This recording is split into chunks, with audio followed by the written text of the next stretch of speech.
Professor Nivedita Menon, Professor Vikas Bajpayee, and friends. I am very happy that JNU has come up again after a long gap in its true color. I always considered JNU to be Harvard of the equivalent to Harvard of United States. Few years ago, I visited Harvard and I talked to students over there, some teachers also over there, and they also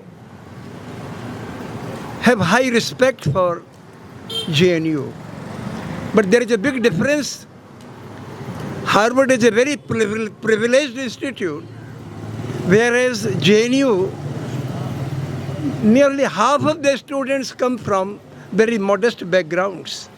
But when they study over here, they develop a worldview of problems, of issues, compatible with the best in the world. I really admire you as historians, as a social scientist. Even a BA student can understand problems better than a professor of an engineering institute like IIT. And I have always drawn inspiration from youth of JNU and from teachers of JNU. Today I would like to share a few things. Nivedita has made a commendable presentation. A lot of things I never knew. I have not heard the history of Palestine, Israel, etc. And she brought out many facts. But my experience has been layman's experience. Can I speak in Hindi or English? Whichever way. Would you follow that? All of you will follow Hindi if I speak in Hindi? Yes, yes. ऐसा है, in 1982, I was living in United States of America. That was my 6th year over there.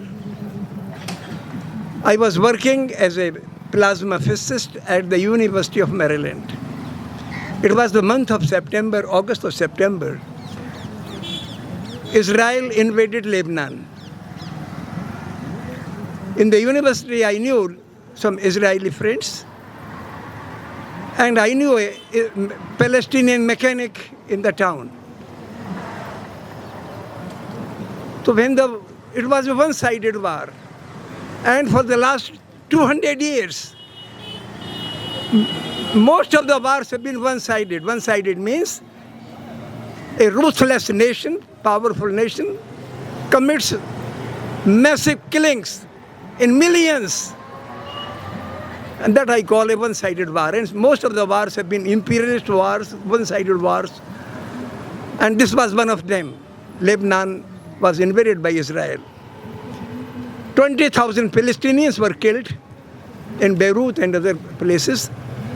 When I would talk to the university professors and scientists, they will be scared to talk because the United States was supporting Israel. Then I realized imperialism is not dead, it's alive. What is imperialism to me? Daba ke rakho, kuchal ke rakho, loot ke rakho. This mentality and the strategy to create such an economic system, political system, to crush, keep people under the thumb, deny them free speech, deny them any say in their wages, that I call as imperialism, imperialistic mindset. And that prevails in the world right now.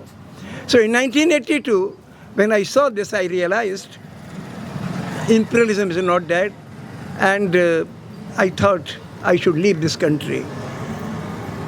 By chance, I got a position in IIT Delhi, and I returned to India in 1983 January, with the conviction that in coming years I will develop an understanding among my students and in society that all third world countries are the targets of imperialist powers they must come together. So neighboring countries of India, African countries, Middle East, etc., I try to develop some rapport with those countries. Some students from Iraq, Iran came to IIT for PhD, Algeria, they worked with me. And so I developed personal contacts with some of those. But it had no impact politically. In 1990 to 94, I think Palestinian masses rose like Indian masses rose in 1930 under Gandhi.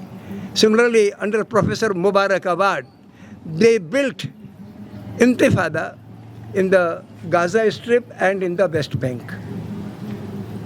And it was very consequential. As a result, there was an agreement between PLO and Israel regime. At that time, Rabin was the prime minister, and they were giving autonomy on Gaza and West Bank. That was essentially a victory of non-violent struggle of Palestinian masses. But a year later, Rabin was assassinated by a fanatic Jew, and then the regime over there returned to the old policy of repression and occupation. So Gaza, आपने सही कहा इन्होंने कि भाई Gaza तो jail बन गई थी 7 अक्टूबर 2023 के पहले वही सिचुएशन चलती आ रही थी. हज़ारों लोग या तो डिसअपियर कर दिए गए, मार दिए गए गाज़ा में भी और वेस्ट बैंक में. ये कहानी तो अब मैं इससे अच्छी तो मैं जानता भी नहीं. आपका तो 2% जो आपने बताया उसका 2% भी मेरे दिमाग में है. लेकिन जब से ये गाज़ा का 7 अक्टूबर वाला फेज चला, उस वक्त मैंने 4-5 हज़ार पर्चे बांटे. ये सवाल बार बार उठता था, जैसे मनमोहन ने कहा कि हम भूख से तड़पने वाले बच्चों के ऊपर गिरने वाले बमों के बारे में जब बात करते हैं तो हमारे लिए या ऐसी बात करने वालों के लिए हमास का समर्थक टेररिस्ट बताया जाता है, हमारे प्रधानमंत्री के द्वारा बताया जाता है. हमारे मुल्क की सूरत ये हो गई है. और ये प्रधानमंत्री हैं कौन, ये ऐसा कहने वाले हैं कौन? आप ज़रा गौर करें. जो आदमी इस वक्त फ़िलिस्तीन के नाम लेने वालों को हमास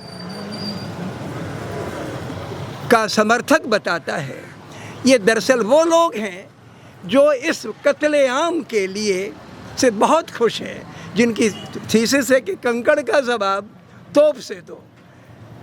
1000 फ़िलिस्तीनियों इजरायली मारे गए तो इनको 1 लाख फ़िलिस्तीनी कत्ल करने हैं. लगभग 1 और 20 या 1 और 40 का अनुपात है 1947 से अब तक की किलिंग्स में.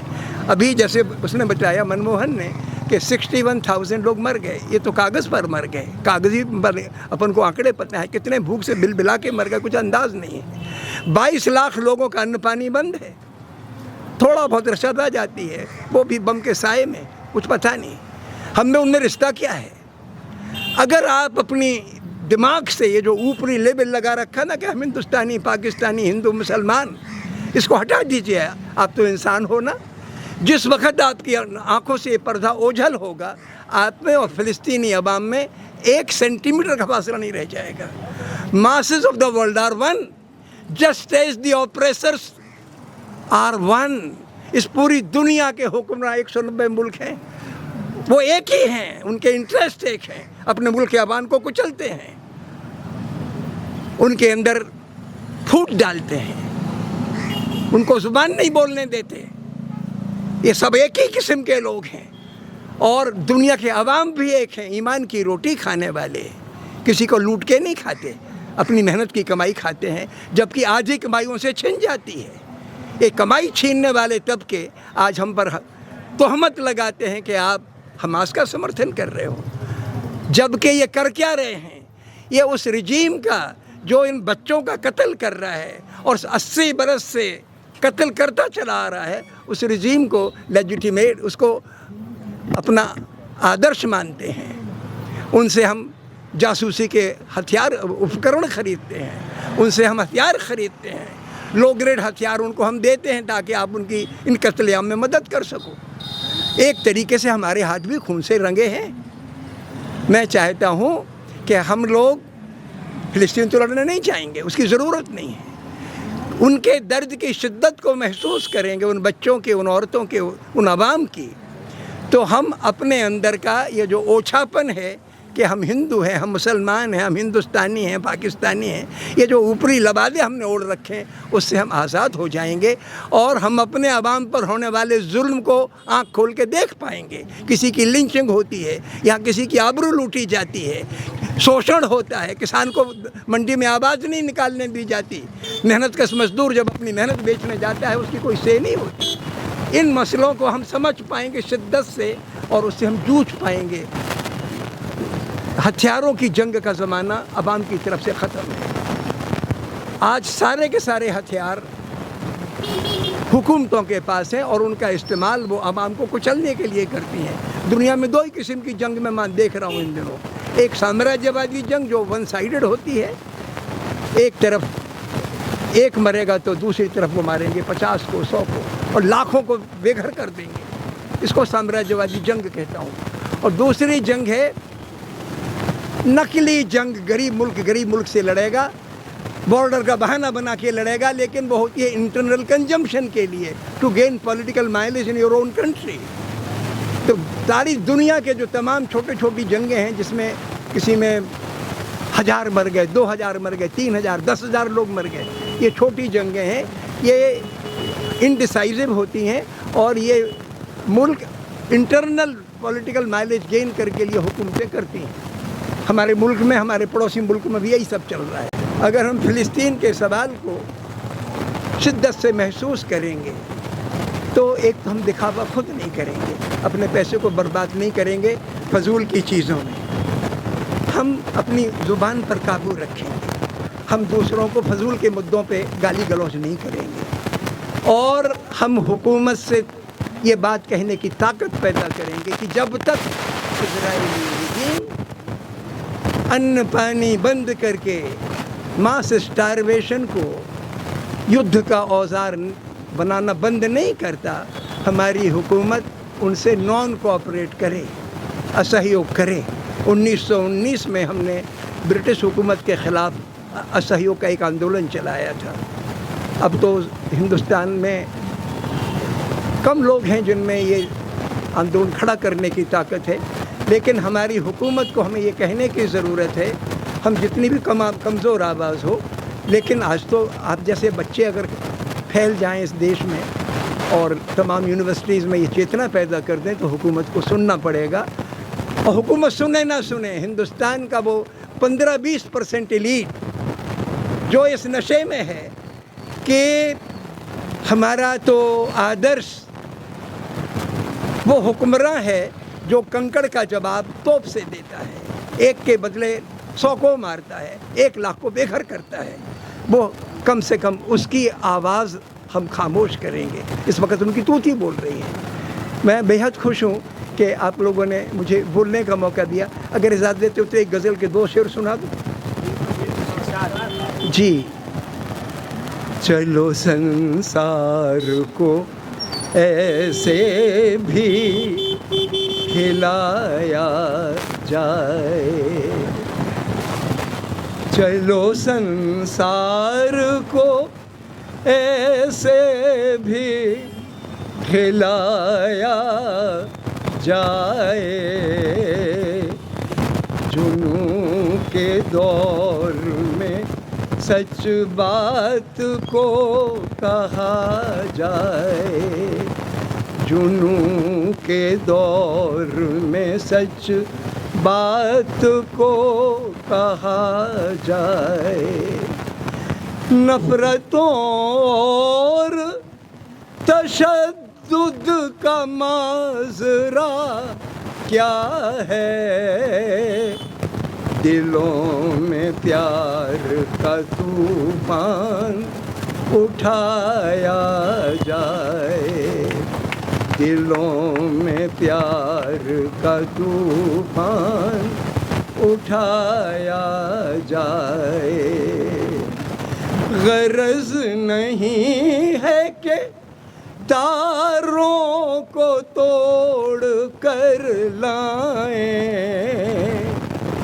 غرض نہیں ہے کہ تاروں کو توڑ کر لائیں، جو اپنے پاس ہے مل بانٹ کے کھایا جائے، جو اپنے پاس ہے مل بانٹ کے کھایا جائے۔ بہت بہت شکریہ۔